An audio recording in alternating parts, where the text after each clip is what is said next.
Маленького щенка хозяева выбросили прямо в переноске, но благодаря небезразличным людям у него появился шанс на счастливую жизнь. Сегодня его зовут Чарли Браво.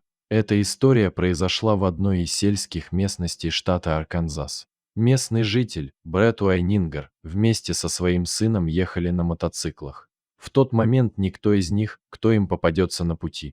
Температура воздуха на улице уже значительно опустилась. В траве мужчина с сыном увидели что-то, напоминающее коробку. Приглядевшись, они поняли, что это была переноска для животных. Она была старой и сломанной в некоторых местах, а внутри коробки лежала собака. Вид у нее был ужасный. Она была очень худая, а все тело покрыто множественными ранами.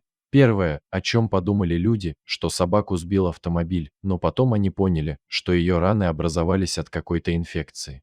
Скорее всего, она провела длительное время в маленькой тюрьме. Подтверждением это были длинные когти животного. Собака испугалась незнакомцев и забилась в самый угол своей переноски. Это она повредила ее, когда пыталась выбраться на волю. Можно только предположить, что она пережила.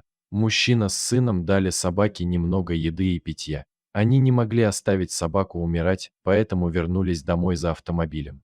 Когда Брэд и Зак возвращались домой, в одном из мотоциклов закончилось топливо. Поэтому они вернулись на место немного позже, чем предполагали. В этот момент собака лежала неподвижно, и люди подумали, что она погибла. Но затем она жалобно заскулила. Собака была благополучно доставлена домой, где ее искупали и накормили. Потом ее отвезли в ветеринарную клинику.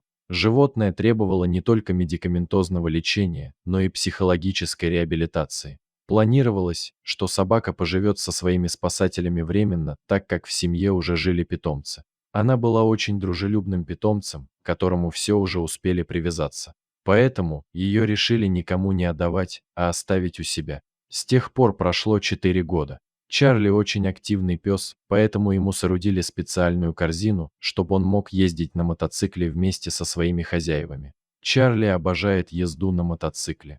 Ей очень нравится проводить время со своими хозяевами. Сегодня она вполне удовлетворена своей жизнью. Ей повезло встретить таких замечательных людей, как Брэд и Зак.